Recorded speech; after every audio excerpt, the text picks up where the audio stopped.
নবম পরিচ্ছেদ চতুর্থ দর্শন। মাস্টারমশাই এই নিয়ে ঠাকুরকে চতুর্থবার দর্শন করতে এসেছেন। আমরা কথামিত থেকে সেখান থেকেই পড়ব নবম পরিচ্ছেদ। জং লব্ধা চ পরং লাভং মনতে নাধিকং তত যস্মিন স্থিত না দুঃখেন গুরুনাপি বিচলতে।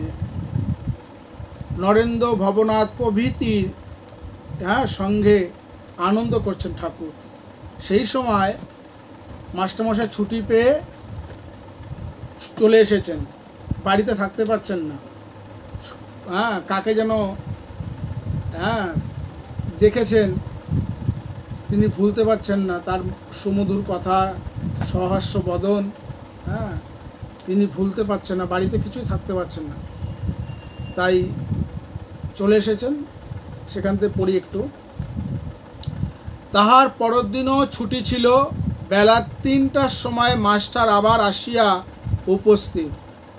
ঠাকুর শ্রীরামকৃষ্ণ সেই পূর্ব পরিচিত ঘরে বসিয়া আছেন।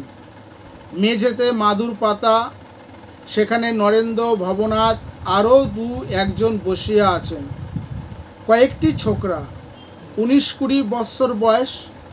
ঠাকুর সহাস্য বদন, ছোট তক্তপোষের ওপর বসিয়া আছেন আর ছোকরাদের সহিত আনন্দে কথাবার্তা কহিতেছেন।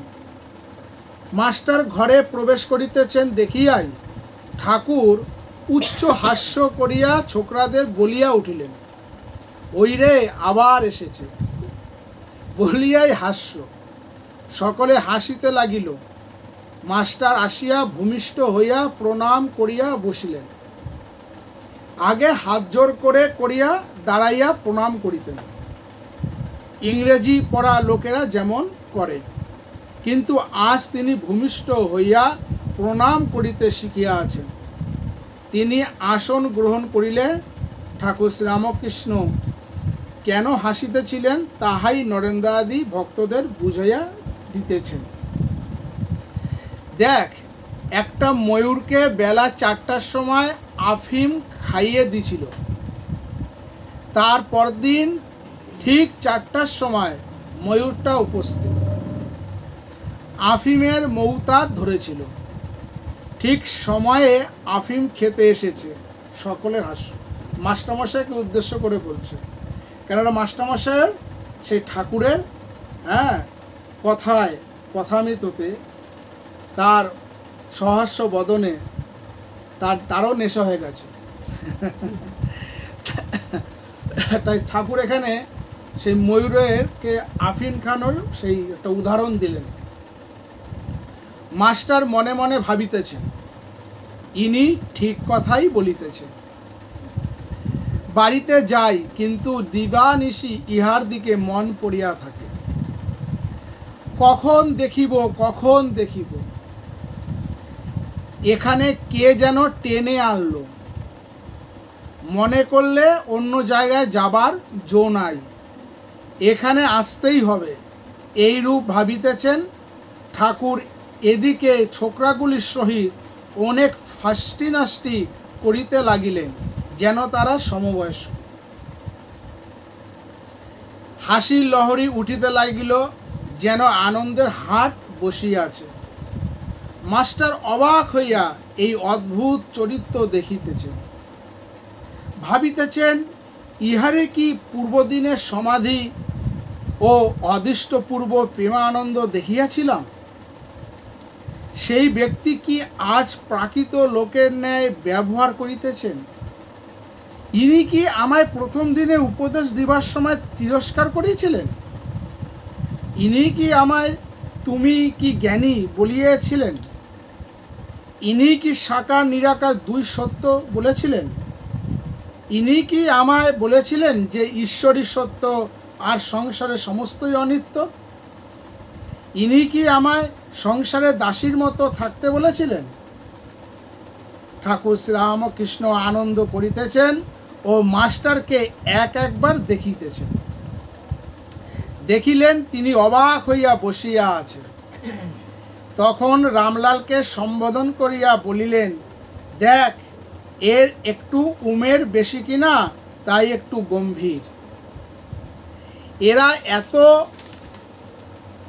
হাসি খুশি করছে, কিন্তু এ চুপ করে বসে আছে। মাস্টারের বয়স তখন 27 বছর হইবে। কথা কইতে কইতে পরম ভক্ত হনুমানের কথা উঠিল। হনুমানের পট একখানি ঠাকুরের ঘরের দেওয়ালে ছিল। ঠাকুর বলিলেন, দেখো হনুমানের কি ভাব, ধন মান দেহ সুখ কিছুই চায় না, কেবল ভগবানকে চায়। যখন স্ফটিক স্তম্ভ থেকে ব্রহ্মাস্ত্র নিয়ে পালাচ্ছে, তখন মন্দোদরী অনেক রকম ফল নিয়ে লোভ দেখাতে লাগলো। ভাবলে ফলের লোভে নেমে এসে অস্ত্রটা যদি ফেলে দেয়, কিন্তু হনুমান ভুলবার ছেলে নয়। সে বললে, আমার কি ফলের অভাব? পেয়েছি যে ফল জনম সফল, মোক্ষ ফলের বৃক্ষ রাম হৃদয়ে।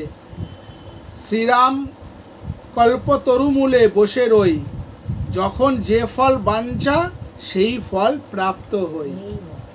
ফলের কথা কই ধনী গো, ও ফল গ্রাহক নই, যাব তোদের প্রতিফল যে দিয়ে। ঠাকুর এই গান গাইতেছেন। আবার সেই সমাধি। ঠাকুর এই কথা বলতে বলতে, এই গান করতে করতে ঠাকুরের সমাধি। কি অবস্থা না? কিছুক্ষণ আগে মাস্টারমশাই কি দেখলেন এসে? হ্যাঁ, নরেন্দ্রনাথ, ভবনাথ এদের সাথে, ছোকরাদের সাথে বসে বসে খুব খুব করে তামসা করছে, হাসি ঠাট্টা করছে। সেই মানুষটা হঠাৎ মাস্টারমশাই যখন এসেছে, তাকেও ওই ওরকম করে তাকেও নিয়েও বললো যে ময়ূরের তাত লেগেছে। ময়ূরের সেই আফিনের নেশা ধরেছে। সেই মানুষটি দেখো কীভাবে চেঞ্জ হচ্ছে। দেখো এই হচ্ছে সেই পরমাংশ অবস্থা। শুধু সব কিছুর মধ্য দিয়ে সেই ঈশ্বরের উদ্দীপন, সব কিছুতে। দেখো তার ঘরে হনুমানের পট লাগানো আছে। হনুমানের দিকে তাকিয়ে তিনি হনুমানের ভাব, সেই যে ছেলেগুলোর সাথে তার এতক্ষণ ফস্কিমি করছিল, সেই ছেলেগুলোকেই তিনি হনুমানের ভাব বোঝাতে গান ধরলেন। ধরেই তিনি সমাধিস্থ। বুঝতে পেরেছে? এরকম মহাপুরুষ। দেখো কীরকম মহাপুরুষ। আবার নিষ্পণ দেহ, স্মৃত লোচন, দেহ স্থির বসিয়া আছেন। ফটোগ্রাফে যেরূপ ছবি দেখা যায়, ঠাকুরের যেরূপ ছবি দেখা যায় ফটোগ্রাফে, ঠিক সেই রূপ ছবি মতো বসে আছে। ভক্তরা এইমাত্র এত হাসি খুশি করিতেছিলেন, এখন সকলেই এক দৃষ্টি হইয়া ঠাকুরের সেই অদ্ভুত অবস্থা নিরীক্ষণ করিতেছে। সমাধি অবস্থা মাস্টার এই দ্বিতীয়বার দর্শন করিলেন। ঠাকুরের এই নিয়ে দ্বিতীয়বার সমাধি তিনি দর্শন করছেন। অনেকক্ষণ পরে ওই অবস্থার পরিবর্তন হইতেছে। অনেকক্ষণ ধরে ছিলেন। দেহ শিথিল হইল, মুখ সহসা সহাস্য হইল। ইন্দ্রিয়গণ আবার নিজের কার্য করিতেছে। চক্ষের কোণ দিয়া আনন্দ অশ্রু বিসর্জন করিতে করিতে ঠাকুর রাম রাম এই নাম উচ্চারণ করিতেছেন। মাস্টার ভাবিতে লাগিলেন, এই মহাপুরুষই কি ছেলেদের সঙ্গে ফচকিমি করিতেছিলেন? বুঝতে পেরেছো? দেখো এই মাস্টারমশাই কিছুক্ষণ আগে ভাবছিলেন যে, যখন ফচকিমি করছিল, তখন মাস্টারমশাই কী ভাবছিলেন যে ইনি কি আগের দিনে সমাধি হয়েছিল, ইনি কি আমাকে সেই পূর্ব দিনে এই কথা বলেছিল। আবার যখন এই অবস্থা দেখলো, তখন আবার সে মাস্টারমশাই দেখো কী ভাবছে যে এই মহাপুরুষ কি ছেলেদের সঙ্গে কিছুক্ষণ আগে ফচকিমি করিতেছিলেন। তখন ঠিক যেন 5 বছরের বালক। ঠাকুর পূর্ববৎ প্রতিষ্ঠিত হইয়া আবার প্রাকৃত লোকের ন্যায় ব্যবহার করিতেছেন। মাস্টারকে ও নরেন্দ্রকে সম্বোধন করিয়া বলিলেন, তোমরা দুজনে ইংরেজিতে কথা কও ও বিচার করো, আমি শুনিব। তোমরা দুজনে ইংরেজিতে কথা কও আর বিচার করো, আমি শুনব। মাস্টার ও নরেন্দ্র উভয়ে এই কথা শুনিয়া হাসিতেছেন। দুজনে কিছু কিছু আলাপ করিতে লাগিলেন, কিন্তু বাংলাতে। ঠাকুরের সামনে মাস্টারের বিচার আর সম্ভব নয়। তাহার তর্কের ঘর ঠাকুরের কৃপায় একরকম বন্ধ। ঠাকুর তর্ক করা মাস্টারকে বন্ধ করে দিয়েছে। আর কিরূপে তর্ক বিচার করিবেন?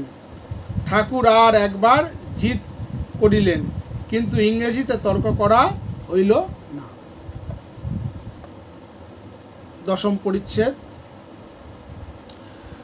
তমস্কারম পরমম বেদিতবং তমস্য বিশ্বস্য পরম নিধানম তম্বয় শাশ্বত ধর্মগুপ্তা সনাতনস্তং পুরুষমতমি। 5টা বাজিয়াছে। ভক্ত কয়েকটি যে যার বাড়িতে চলিয়া গেলেন। কেবল মাস্টার ও নরেন্দ্র রহিলেন।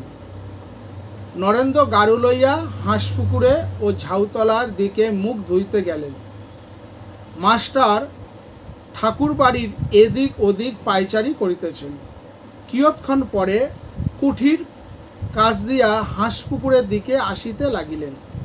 দেখিলেন পুকুরের দক্ষিণ দিকের সিঁড়ির চাতালের ওপর শ্রীরামকৃষ্ণ দাঁড়াইয়া। নরেন্দ্র গাড়ু হাতে করিয়া মুখ ধুইয়া দাঁড়াইয়া আছেন। ঠাকুর বলিতেছেন, দেখো আর একটু বেশি বেশি আসবি। ঠাকুর নরেন্দ্রকে বলছেন, দেখ আর একটু বেশি বেশি আসবি, সবে নতুন আসছিস কি না? প্রথম আলাপের পর নতুন সকলেই ঘন ঘন আসে, যেমন নতুন পতি। নরেন্দ্র মাস্টারের হাস্য। কেমন আসিব তো? কেমন আসবি তো? নরেন্দ্র ব্রহ্ম সমাজের ছেলে হাসিতে হাসিতে বলিলেন, হ্যাঁ চেষ্টা করব, হ্যাঁ চেষ্টা করব। সকলে কুঠির পথ দিয়া ঠাকুরের ঘরে আসিতেছেন। কুঠির কাছে মাস্টারকে ঠাকুর বলিলেন, কুঠিরের কাছে মাস্টারকে ঠাকুর বলিলেন, দেখো চাষারা হাটে গরু কিনতে যায়। তারা ভালো গরু মন্দ গরু বেশ চেনে। লেজের নিচে হাত দিয়ে দেখে কোনটা গরু। কোনো গরু লেজে হাত দিলে শুয়ে পড়ে, কোনো গরু লেজে হাত দিলে শুয়ে পড়ে, সে গরু কেনে না।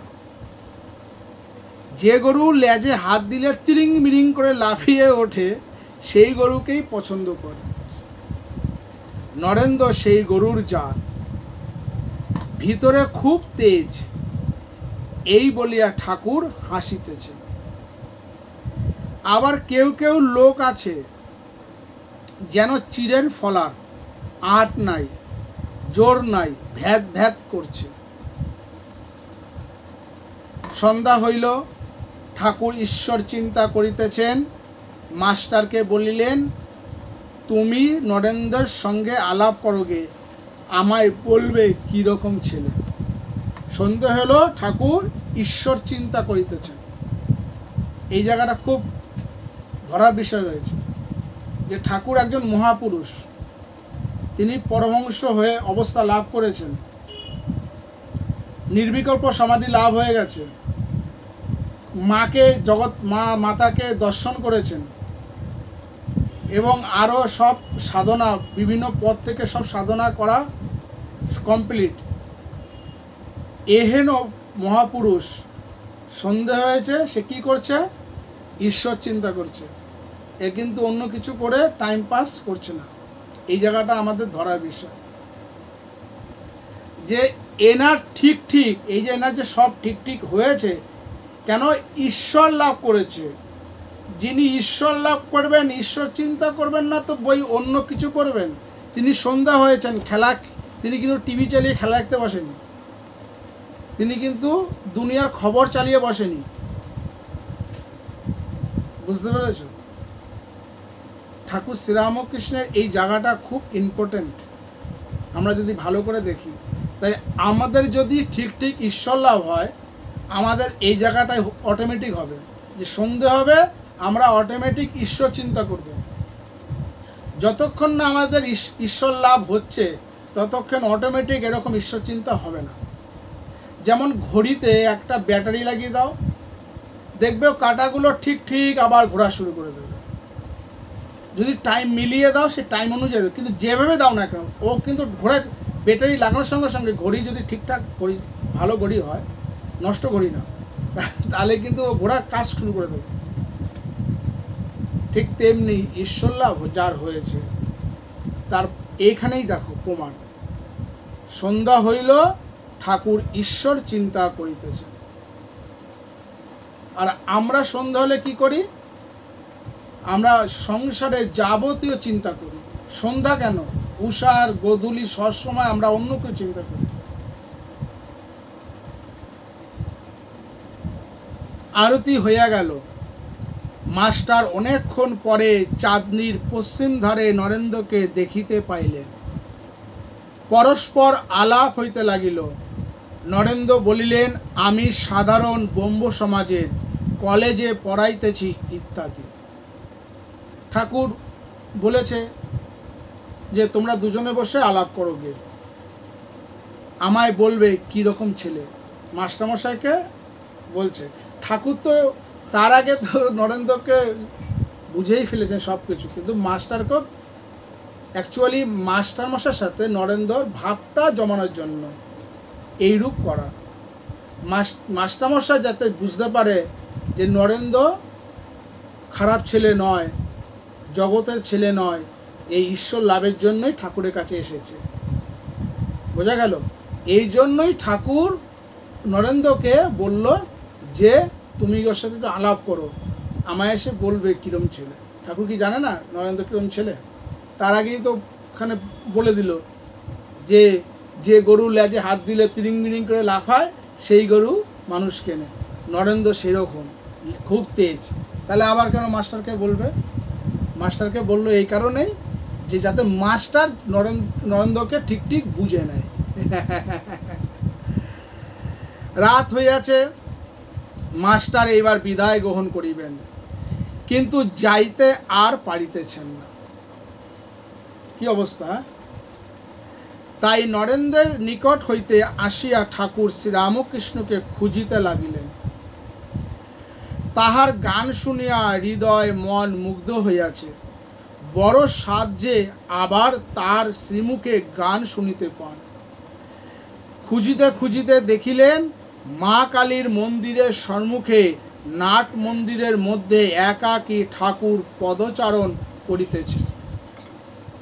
ঠাকুরকে খুঁজছেন যে কোথায় গেল মানুষটা। এবার খুঁজিতে খুঁজিতে দেখলেন যে কালী মন্দিরের সম্মুখে যে নাট মন্দির আছে সেই নাট মন্দিরের মধ্যে একাকী একা ঠাকুর পাদচারণ করিতেছে। মার মন্দিরে মার দুপাশে আলো জ্বলিতেছিল। বৃহৎ নাট মন্দিরে একটি আলো জ্বলিতেছে, ক্ষীণ আলো ও অন্ধকার মিশ্রিত হইলে যে রূপ হয় সেই রূপ নাট মন্দিরে দেখাইতেছিল। মাস্টার ঠাকুরের গান শুনিয়া আত্মহারা হইয়াছেন। মাস্টারমশাই ঠাকুরের গলায় গান শুনিয়া আত্মহারা হইয়াছেন, যেন মন্ত্রমুগ্ধ সর্প। সাপকে যদি মন্ত্রমুগ্ধ করায় সাপ আর নড়ে না চড়ে না, সেই রূপ যেন তিনি মন্ত্রমুগ্ধ সর্পের মতো হইয়া গেছে। এখানে সংকুচিতভাবে ঠাকুরকে জিজ্ঞাসা করিলেন, একটু সংকোচ বোধ করলেন যে কেন ঠাকুর একা একা যেভাবে ঘুরছেন, ঠাকুরের ঘোরা তো আমাদের মতো নয়, সে ঈশ্বর চিন্তা করছিলেন। জিজ্ঞাসা করেন আজ আর কি গান হবে? বলছে আজ আর কি গান হবে? ঠাকুর চিন্তা করিয়া বলিলেন, না, আজ আর গান হবে না। এই বলিয়া কি যেন মনে পড়িল। অমনি বলিলেন, তবে এক কর্ম করো, আমি বলরামের বাড়ি কলিকাতায় যাব, তুমি যেও, সেখানে গান হবে। বলছে, আমি বলরামের বাড়ি যাব, তুমি সেখানে যেও, সেখানে গান হবে, মানে তুমি সেখানে আমার গান আবার শুনতে পাবে। মাস্টারমশাই বললেন, যে আজ্ঞা।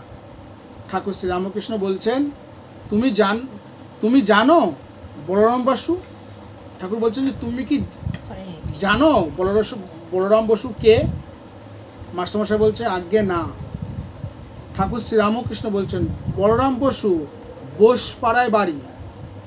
মাস্টারমশাই বলছেন, যে আজ্ঞা, আমি জিজ্ঞাসা করব, মানে আমি জিজ্ঞাসা করে নেব ওখানে যে বলরাম বসুর বাড়ি কোথায়, বোসপাড়ায়।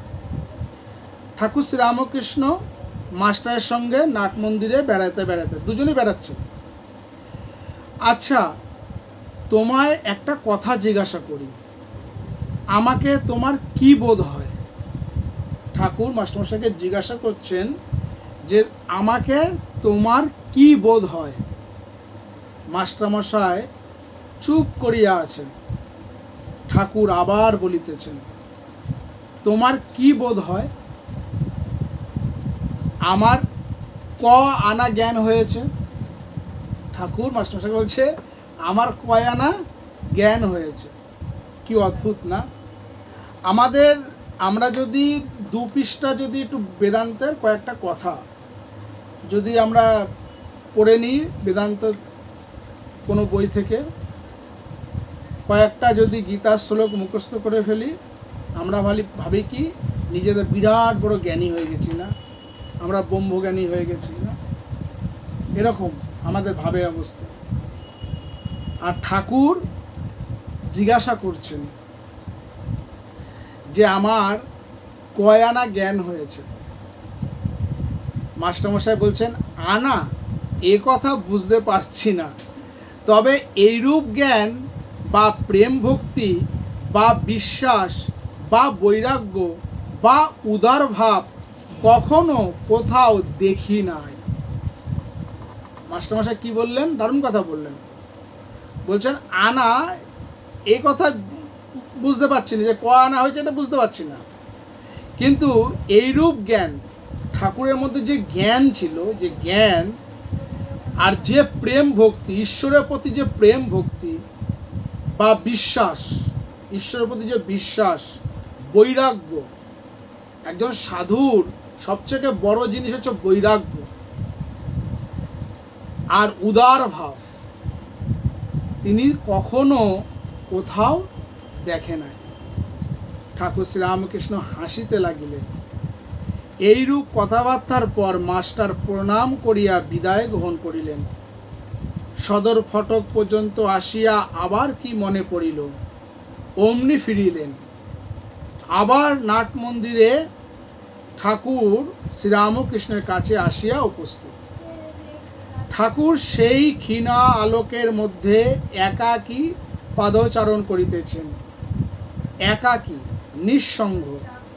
পশুরাজ যেন অরণ্য মধ্যে আপন মনে একাকী বিচরণ করিতেছেন। আত্মারাম সিংহ একলা থাকতে একলা বেড়াতে ভালোবাসে, অনপেক্ষ। এখানে একটা উপমা মাস্টারমশাইয়ের মনের ভেতর হয়েছে, যে ঠাকুর একা একা ওই নাট মন্দিরে ঘুরে বেড়াচ্ছেন, তার ভেতরে আসলো যে পশুরা, সিংহ তো এরকম বনের ভেতরে একা একই ঘুরে বেড়ায়, বিচরণ করেন। আত্মরাম, হ্যাঁ, সিংহ এরকম নিজের খুশিতে নিজেই থাকে, একা থাকতে ভালোবাসে, একা বেড়াতেও ভালোবাসে সিংহ। সেইরূপ ঠাকুর ওরকম মনে হচ্ছে। এটা তার মাস্টারমশাইয়ের মনের ভেতরকার ভাব। অবাক হইয়া মাস্টার আবার সেই মহাপুরুষ দর্শন করিতেছে। আবার হ্যাঁ, ঠাকুর শ্রীরামকৃষ্ণ মাস্টারকে বলছেন, মাস্টারের প্রতি, আবার যে ফিরে এলে, মাস্টারমশাই বলছেন, আজ্ঞা বোধ হয় বড় মানুষের বাড়ি যেতে দিবে কি না তাই যাব না ভাবছি। ওই যে বলেছে বলরাম বসুর বাড়ি যেও, হ্যাঁ ওখানে তোমাকে গান শোনাবো, ওখানে গান হবে।